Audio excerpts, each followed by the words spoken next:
This is a Lippert frame.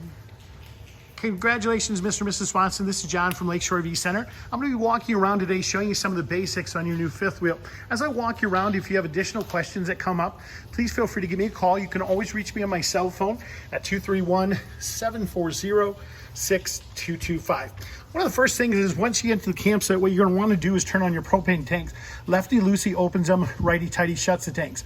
You'll notice on this green selector valve back here, this just lets you know that there's actually propane actually in the lines. This valve rotates here, whichever direction it's drawing from. See that arrow?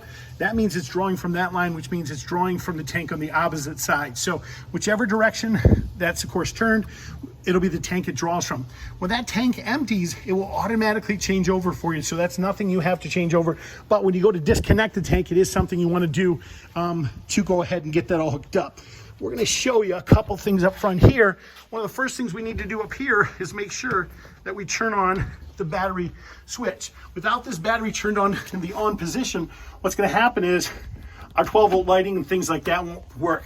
So all we do is turn that on the on position, and then we can operate things like our jacks. Notice how I push both arrows. The auto leveling will come on for that. Then I can control these are the up and down arrow keys for the jacks. I want to auto level, I simply push that. And we got these nice, wonderful detailed instructions right below this. You do have a brand new deep cycle interstate battery that is included with the camper, and that's your battery disconnect switch. And then of course, you've got your spare tire, which is located in front there as well. In addition to the tank you had on the opposite side, you do have a tank on this side as well. Same situation, righty-tighty, lefty-loosey to open and close that.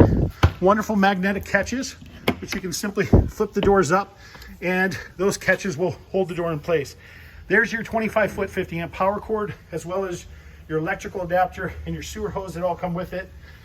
Outside connections here. One of the first connections we got is our freshwater tank fill, cable hookups, satellite hookups, city water connections. This is what we use a whitewater garden drinking hose for, and your black tank flush. This is designed to flush the holding tank. This is designed to fill your tank. Fill your tank here as well. Outside porch light if you need to turn some lights on to see it late at night. Do keep the little ones away from this. This is your furnace exhaust. It does have a tendency to get hot. One of the things you'll notice underneath here is your gate valves. Your 3-inch gate valve is your waste, your 1.5 inch is your gray, which is just simply for your holding tanks for your shower. It is a good idea to check your lug nuts on your tires after the first 250 miles. They can become loose, so just as a reminder, you do want to make sure you do that so you don't have any potential problems with that. This is where we plug your 50-amp power cord in back. This was the cord that was in that storage compartment with the adapters, an outside shower, hot and cold shower. This is an additional discharge because it is a rear kitchen, so it does have a tank on the back for the rear kitchen. So do keep in mind, you have 2 discharges on this.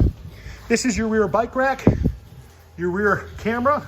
The bike rack's real simple. All you do is pull out the pins. That swings down into a level position, and you can put bikes, luggage, lumber, whichever you prefer on that. Got a hot water heater on the outside here with an exterior spray port. This hot water heater is actually operated from the inside of the camper. So I'm going to show you on the inside of the camper how to operate that. You've got an LP Quick Connect for your outside camp kitchen, which is, this is your wonderful outside camp kitchen. And of course, that Quick Connect is located right below here. And that's just simply a Quick Connect for this stove, okay?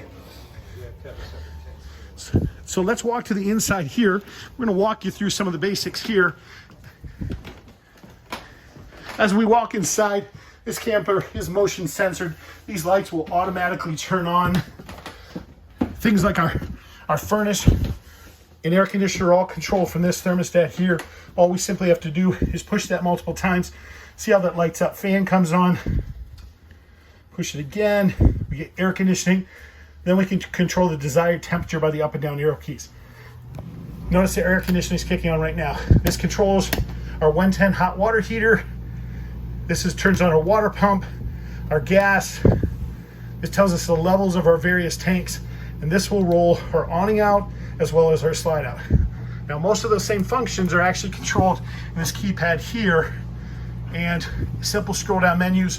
You scroll down through the side here to activate any of these things. Simply tap it, it'll pop up, and then exterior lights, you want to turn those on, you just hit that. This is your charging center for your solar panel that's located on the roof.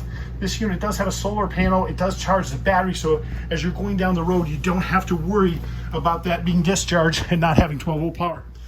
There's just your bathroom right there, your fantastic fan. Do keep in mind that these are ground fault plugs. If all of a sudden your 110 is not operating for whatever reason, do check these. The green light indicates that it is operating and functioning properly. If that turns to red or is not illuminated, you might not have 110 plugs. It is a good idea to check that before you assume that something's wrong with that. So how do you hook up the one control on the one? I'll go through that in a quick second with you. Your air conditioner, you do have a front air conditioner on this. It's controlled from this thermostat here. These switches simply turn on and off your lights in here. If anything doesn't have a switch, it typically means that the button there'll be a button in the center of the light. Mm-hmm. And if we're plugged into 30, will that air conditioner not work and this one will? Yes, just the primary air conditioner will work. That's correct. And I'll go through and explain more of that to you in a second here. I'm gonna show you a couple other things.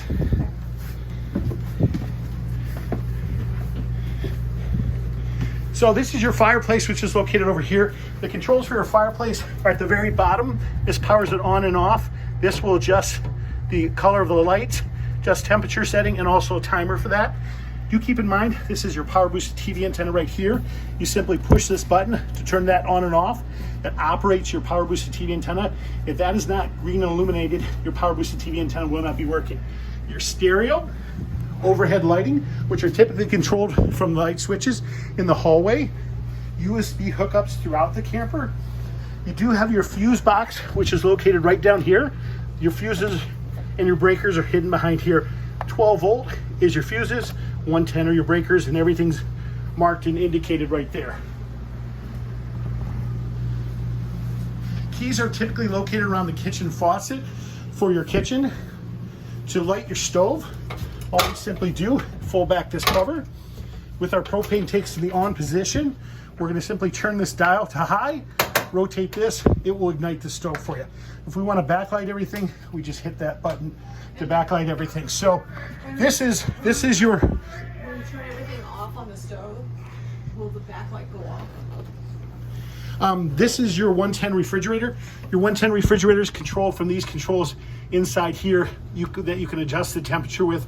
Your owner's manual is down there, so it can walk you through this. You guys, this is John again from Lakeshore RV Center. If you do have additional questions, please give me a call. You can reach me at 231-740-6225. Thank you.